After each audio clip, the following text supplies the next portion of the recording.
Hi guys, welcome back. It's Karla and Carly here on our podcast, Without a Candle. Ooh, that was good timing. That was. Not even planned. Yeah. So today, Carly's going to guide us through some conversation. She's really good at that, by the way. Like, you are a good interviewee. Yeah. Is that Interviewer? She really keeps us on track, so I appreciate that. So she's got some new, insightful topics for us. I'm super excited about that. It's a fun one today, and I thought it was like a good one to like follow up on the last one. So this one is like spirituality in everyday practices. So even down to like the mundane, right? So Carly just got really excited. Yeah, I did. You guys can see it, but I can feel it. Yeah. Yeah. You can? Yeah. Because like this is like one of the biggest things in like my practice is doing everything just so mundanely. Like it's just so a part of like everyday things. You don't have to work for it. These little things. You know, I do rituals sometimes. I do some I'm such a child. Do some like specific intention practices, but in everyday life and spirituality, life gets away from you. Life doesn't give you a lot of time to sit there and journal for 20 minutes and then go and do some hair altar for however long and then all the things. Sometimes it's literally just getting in your car and driving and being like, okay, I'm going to check in with myself. Or I'm washing the dishes, so I'm going to have a conversation with my deity. Or however it looks like for you. Using time that you're already spending. Okay. So we're going to deep dive into weaving spirituality in everyday life and how it doesn't have to be this whole like grand gesture all the time. Right. You don't always have to have the theatrical. Yeah. No. So one thing I wanted to ask you before we kind of like got into it was, is there anything that you do as part of your practice that is like just something mundane that you use to check in with yourself? How does this look like for you? Yes. So one of the most very basic things that I do, it's that deep breath that you guys see sometimes, that pause, that check-in, just a nice gentle breath of awareness. But then some of the harsher things, but I'm not really sure how you tie this into spirituality, but it's just that mindset of being better. So not like being better than anyone else, but just being better for myself and appreciating that gratitude for the greater good, no matter what that is, if you believe it is. But some of that is like putting myself in check. So when the mindset strays away from anything that doesn't serve the greater good or the higher power, I have to be like, hey, stop. Like I have to tell myself to stop. Take that nice big deep breath and just really pull my shit together. Yeah. And being aware. We just had this conversation. Yeah. Like Saturday. I think so, yeah. We were letting our ego and human self come into play with some really aggravating things. Just some situations that just don't align with because they don't set well with our energy. They don't set well with our practice. They don't set well with us being good people. No, and that's why it aggravates that ego so much, right? So when we finally had that conversation to like just release, and they're like, okay, we had that release, we're good. We're no longer giving that any more energy. Absolutely. So there's a lot of those reminders, right? 100%. Just being aware of what your intentions are. And that changes too when it becomes a practice. Yeah. So when it changes from like just something that you say to something that you do on a regular basis, that's a practice to me. Yep, and that becomes a habit. That becomes part of your spirituality. Yep, just like waking up and brushing your teeth, or not, if you, that's not my business. Just like, any other way you start your morning, right?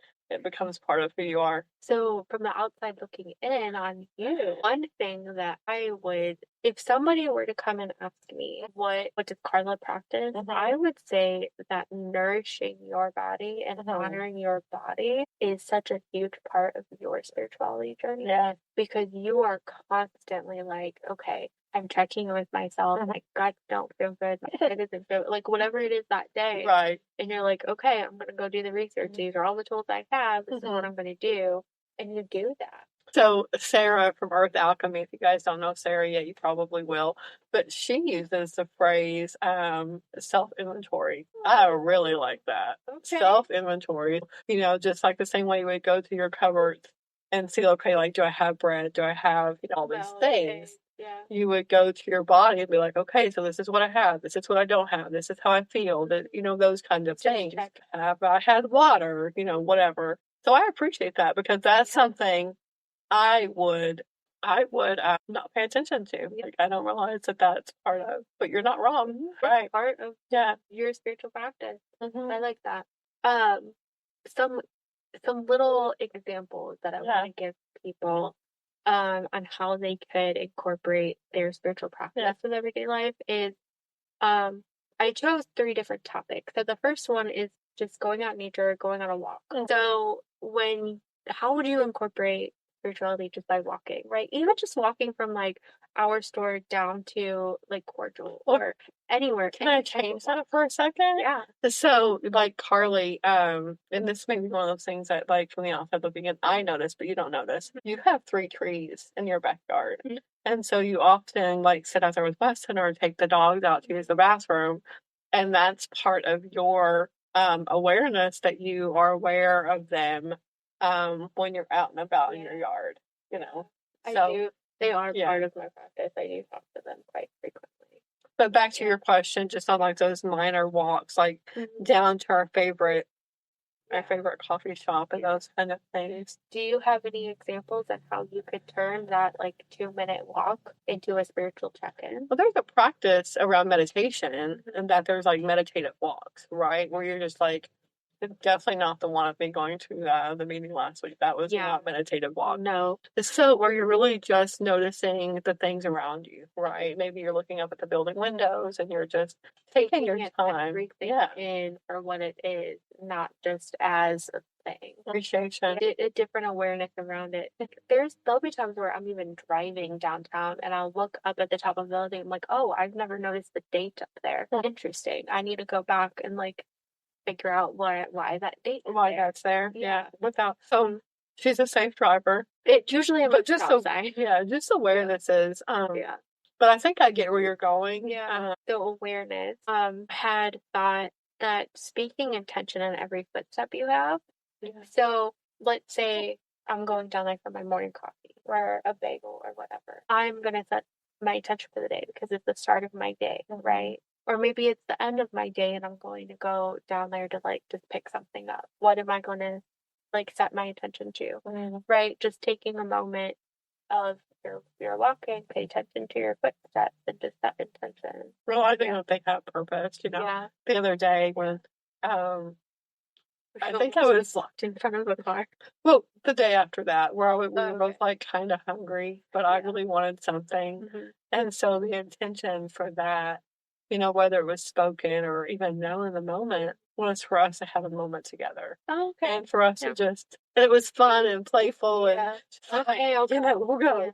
But I really just wanted you to go with me, right? And I knew I needed that protein, so and some nourishment that way. Okay.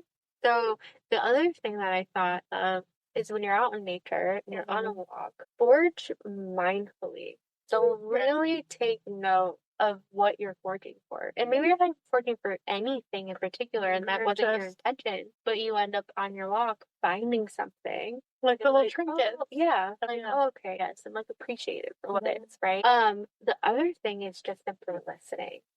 Yeah. That awareness of what we were just talking about, listening to what is going on around you, even if you're not downtown, or maybe you're just by the river or a creek or just deep in the woods, something. Listen, just take a moment, take that deep breath, just listen. To hear things. And then sometimes those practices are about listening or hearing, making note that they're there, but then letting them like dissipate, so they don't hold your attention too long. Yeah. And that's even going to be the things you see, right? So if you're out in town and you're doing your meditative walk, or you had an intention for a good morning walk and you see something that's not so great, you can just pay attention to it for a moment. Yeah. You don't have to let it like upset your tone or disrupt your day. Yeah. So that's just awareness. These are also good opportunities for you to be able to maybe listen to a guide. or spirit, or maybe even have a conversation with the deity that you work with in your practice, because sometimes it may feel like you're doing these grand gestures, you're doing the altar work, you're doing the journaling, and nothing's coming through. And maybe sometimes it's good to take the moment to like sit and listen when you're on these walks, like in the quiet, or just checking in with yourself, because your guides, your spirit, your intuition, your intention, they have something to say to you. And I feel like a lot of the time they do, we're just not listening. Absolutely. Because we're the hustle and bustle of like everyday life. Right. But then you were talking about grand gestures. Like, I feel like sometimes we can try so hard to connect, and it feels like so demanding, right? Yeah. That we maybe miss out on some of the smaller pieces to the solution. So, like, you may be having a little tidbits of awareness, you know, that you're hearing or seeing or dreaming about, but you're missing them. Yeah. Because of all the other stuff. Yeah. So reflection, I think, is huge too. It's huge. Another mundane task that I think people don't realize they can incorporate spirituality with is driving. You're in your car doing what? Yeah.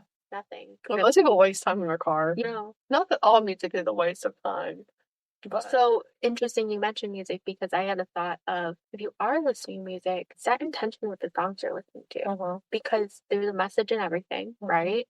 There's a message in what they are singing to you. So maybe you put together a playlist that has a specific intention for whatever you want to set. And that's what you listen to on your morning drive home, or your morning drive to work, or your drive home, or wherever you're going. Maybe it's travel, you know, whatever it is. So choosing things that may be uplifting for the morning and kind of releasing for the evening, or those types of things. Yep, absolutely. Most of my aha moments come either when I'm in the shower or I'm driving. Yeah, and we can't write anything down. Yeah, I personally like audiobooks when I'm driving, but I feel like most of the audiobooks I listen to are still enough to where I can still hear the message. But the energy of an audiobook is so relaxing, kind of, sort of, but it's not sporadic, right? So, like with just the radio, how music shifts from one song to another song with different energies. Yeah. Audiobooks are kind of just like an even for me.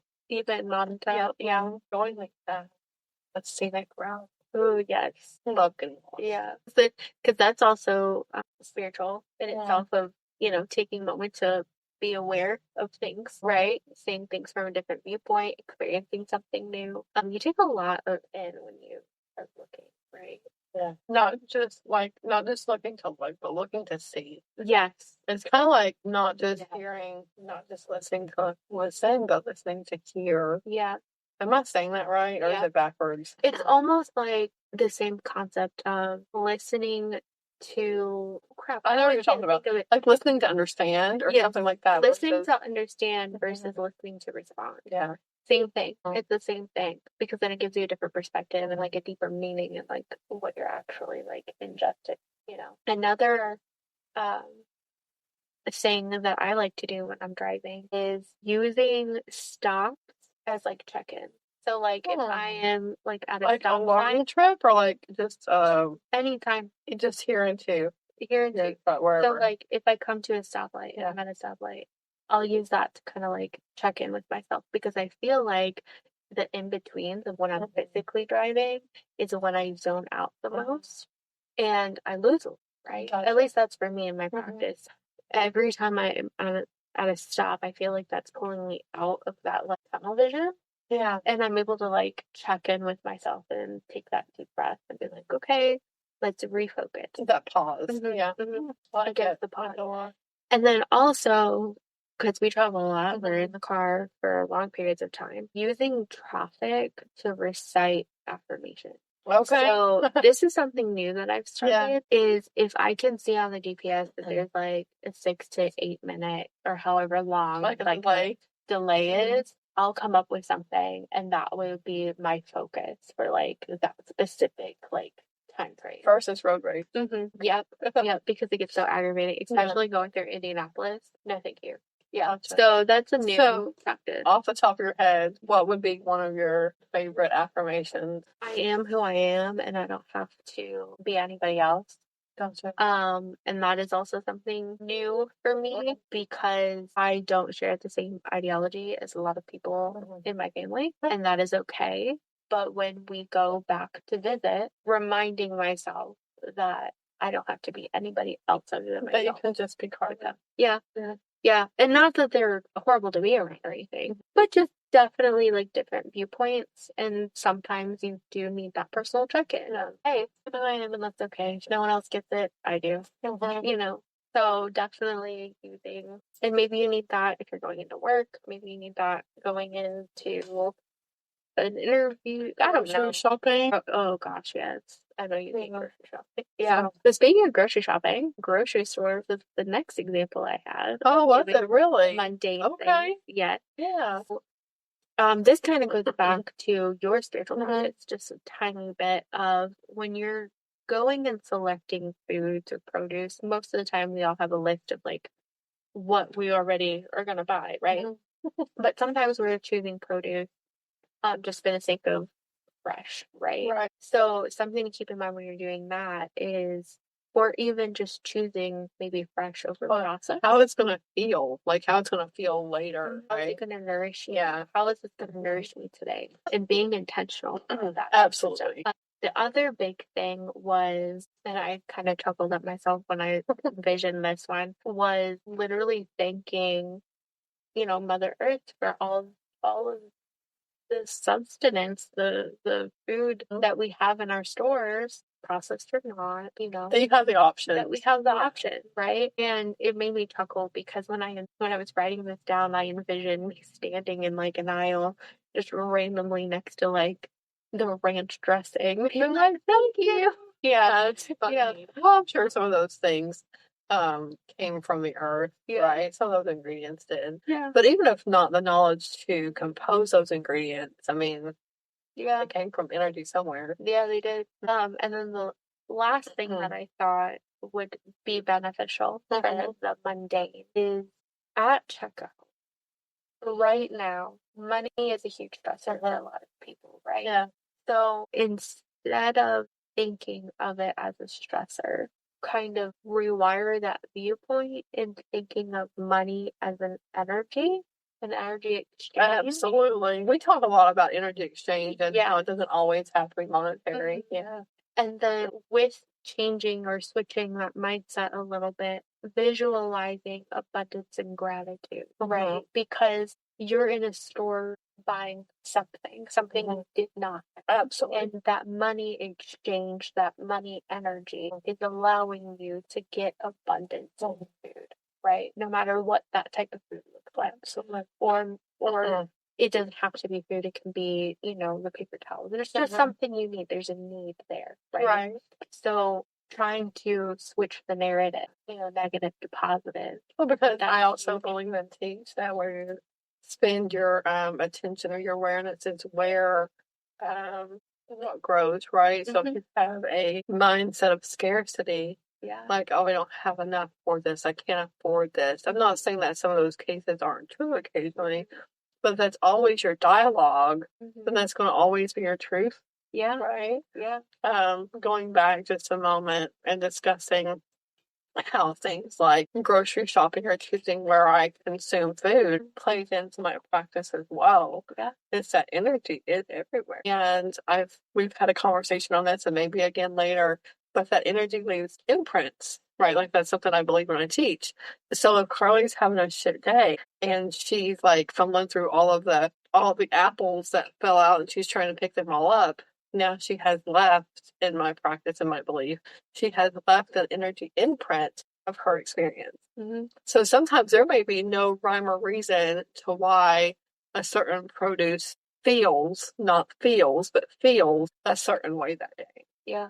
And then eating out, energy comes from everywhere. So if you're eating a meat-based food, how was harvest? Yeah. Like there's energy on that. Yeah. There's energy around how it was prepared. Yeah, that was the other word. So I often am aware, wow, excuse me guys, of not choosing places of chaos to consume food. So I know that sounds kind of crazy, But there may be a bar around the corner and they may have great tasting food, but being prepared in chaos. Yeah. Do I want that? Yeah. And the answer is probably not. Yeah. No. So that's a good insight on changing that mindset within the mundane, because those are such simple things that 90% of us don't even consider. But when it becomes your practice, it just sits differently. So when we talk about formulating practice too, it's important to add that practice doesn't happen overnight. Practice takes time. And it takes about 21 days to create the habit for it to become a practice. So don't ever feel like your practice of how you see your everyday life moving forward is supposed to be, that's just going to happen and generate like so quickly, right? That is definitely going to come with intention and showing up and doing the things, and you're gonna fall off, and that's okay. You will pick it back up. If it's no longer serving you, that even part of your practice is just being aware of like, hey, I didn't do the things today. So in a different mindset though, and not holding guilt to it, right? Like I'm not guilty that I didn't do my breath work today. I'm like, hey, I missed that today, right? Yeah, and just sits there. And then when you also have the awareness too, it gives you the perspective of, oh wow, I actually do miss doing that. Because sometimes we do the things and we've done it for so long. It feels like a chore. Yeah, it feels like a chore, or it feels like it's not working, or it just doesn't hold the same. So you do have to take a break, and that's okay too. You know, you don't know you miss until it's gone. That's the same with practice and energy work too. Yeah, absolutely. That's a great reminder. Thank you. So when you start to think that everything is sacred, and it's all about awareness, you reform your chores, you reform your mindset. Yeah. And oh wow, this doesn't have to be an additive to my life. Right. It's just different way of going about things. Well, then some of the verbiage around it too. So I'm sure somewhere in the past 2.5, whatever years that we've been having conversations, that maybe I've mentioned to the different verbiage between I have to and I get to. Yeah. So like I get to get up and take my kids to school every day. I don't have to, but I get to. I get to have children. I get to get up. I get to have a vehicle. I get to water my flowers. I get to do those things, and it's different. Like, everything is sacred. Like life is sacred. Time is sacred. And life and time shared are definitely sacred. Because even though on the larger scale, you think you have all of this time and you think you have, day in and day out, your son is going to be there. In reality, there are only children in our lives for such a short time. That flower can not be your plant next week because you trapped water. Like, you know what I mean? Like a car accident. Called out. Right, shit can happen. Yeah. Shit can happen when you start taking for granted the longevity you think you have with things or people. That's when you lose the spirituality and magic. Even just with like not so grand things, like not spending time with family, not taking those trips, but even smaller things, like I have the opportunity to walk down the street and get a cup of coffee. I can go to the corner store and I can get my Lotus drink. You know what I mean? Like I can, chat with Teresa about yoga. Like I get to experience those things, right? And even in the moment, they feel so mundane that you don't realize how much they're actually feeding your soul. Yeah. That they're actually feeding that spiritual connection that your spirit itself is yearning for, right? Because we're just here for a human experience. And it's our job to figure out what that is and how to live by that. And we're never going to have a guidebook for it. We're never going to have a complete how to, this is exactly how you need to be to get where you, no, we need to figure that out. And then once we slow down and start seeing things differently and experiencing things differently. And taking time to digest and understand and comprehend. So not just seeing or hearing, but like really comprehending, really understanding. Yeah. And appreciating. Yeah, appreciation is huge with it. So, sorry, I just had like another thought. With side quest. Yeah. So like repetitive tasks are great Oh, to enter those meditative states. okay. Yeah, like the drumming or the chanting or, yeah. Yeah. The tapping. And I feel like allowing yourself to be able to sit there for 10 minutes and fold laundry and enter a meditative state, well, your body and muscle memory already know that. I'm like, fold the clothes and put them away. What's your brain do? Your brain can be expanding. And sometimes, early on in a practice, it's just that self-talk. Once people realize that they can reprogram that self-talk and that they do have control over that inner dialogue, I think that's a big aha moment into coming into a spiritual practice as well. If those aren't the moments in negative self-talk. I believe it's time wasted versus time spent. Absolutely. And I think that it's interesting that you bring this up because this is something that I'm kind of working through right now. I don't really know how to articulate. I heard transforming. I don't know what that's. Okay, I like that. Transforming my viewpoint on how I'm feeling right now in my spirituality. Okay, right? Yeah. And so remembering that it may not feel like anything is happening right now, but there's so much in the back happening that I'm not aware of yet, but I will be. And if I go back to that negative dialogue, it's only going to regress more. More and delay that aha moment that I know is going to come. So, like, when we have people coming here that have that everyday negative dialogue, and it's so easy for us to be like, hey, stop doing that. Well, that's a habit. Like, that's such a hard habit for people to break. But once they do, they come back in here and they're like, thank you, So that's a really profound message that you do preach quite a bit. We often talk about verbiage, and now I think you often share about verbiage and how you could, because words have power. Words are, a very, and even your thoughts are a very basic but profound part of your magic, and your power. Well, and it all comes down to your human body because your ego wants to know all the things. Your ego wants to control all the things. I started to say, there's some parts of our journey that is none of our business, right? Until it is. Yeah, sometimes it's just like this little gift being wrapped behind your back. Yeah. And what that is none of your business until it's presented to you or until it's brought to light or until there is that awakening, right? Yeah. That's been a topic for a minute now. That some things are just none of your business, right? Like we're not supposed to know the how of some things. We're just supposed to put forth the effort and just know that some things just are going to be what they need to be. Yeah. I had an aha moment, but I don't remember what it was. We'll be back for now. So I'm shifting weight really quickly, guys. Thanks for your patience. To kind of piggyback off of what you just said, I really like the reminders of we are the tools. We don't need the tools because we are the tools. All magic, spirituality, however you want to define it, requires is just presence. Presence and intention. Attention and intention. Like those are, like you can't just, maybe you can just keep wishing for things to happen. But when you put work and effort into it, it changes things. Even, the mental and mindset of things, like that is work. That is intention. That is a practice. That is a concept. Yeah. It's so many deep things. I know. Yeah. And it blows my mind when, at least it used to, and how simple.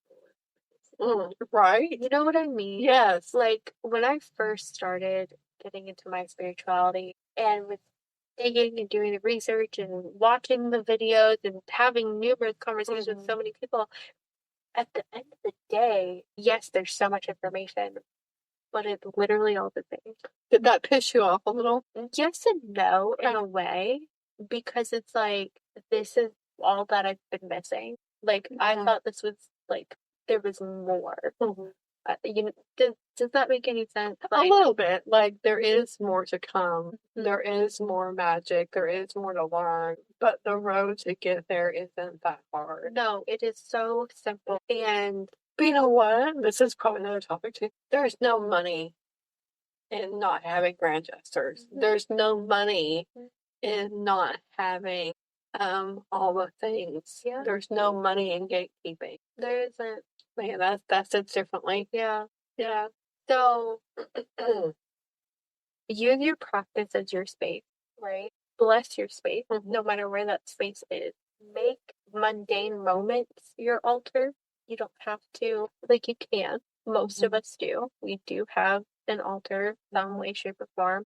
But you can have an altar and literally take your hand and, clear a space on your dresser. And even if you just dust the dresser with just your hand and you decide for just that moment that this is my space today, that's enough. Yeah. Right? Maybe you didn't sanitize it or whatever. You didn't put a candle out there. You didn't sprinkle herbs around it. But just claiming a space and just tending to it the best you can in that moment. I had a visual of someone, maybe it was me, on the floor of the forest. And I just, cleared away some debris and smoothed out some crushed dirt. Maybe that's your altar today, right? Maybe you use your finger and draw on the dirt the items that you would like to see or some symbols, right? Maybe that's all you need today. Maybe you use water from the creek to anoint something. It doesn't have to be that hard. Yeah. Just find the special in the mundane. Understand that you yourself hold the tool. And you give yourself the sacred without all of the other things. Yeah. Yeah. So one of the concepts of this conversation around not having tools came about. And I don't know if you've heard it before this or not, but I was sharing in the Reiki class that because some Reiki practitioners, they do have all the stones, they do have extra tools, they use their cards, they use this. I would hate for any of you guys to show up to someone somewhere needing energy work.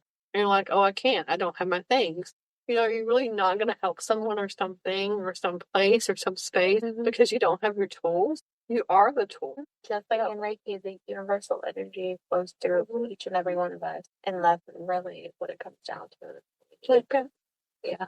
So, back to the basics, guys. Literally. And I hope that's encouraging some words, for you guys not to spend too much time gathering things. Yeah. And I hope that it kind of helps simplify things a little bit and make your journey not feel so far away. And weighted for some reason that came to me. It's not supposed to feel hard and heavy. It's not supposed to be hard at all. It isn't hard at all. You just gotta do it. I don't know if you guys can tell, but the energy has shifted quite a bit the last 15 minutes. We both are now so relaxed and it's almost like we need a nap. Yeah. But it's just comfort, it's just comfort in sitting back and having good, simple conversations. Just appreciation for the easiness of it. And it's a good reminder for us to remember that it is simple and it's okay. Yeah.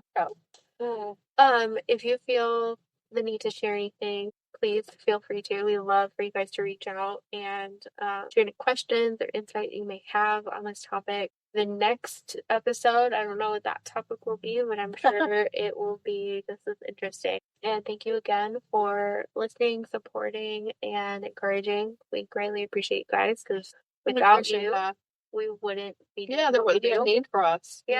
So we hope you have a wonderful day, whatever time and space you are currently in. And we'll catch you next time. Bye. See you when I see you.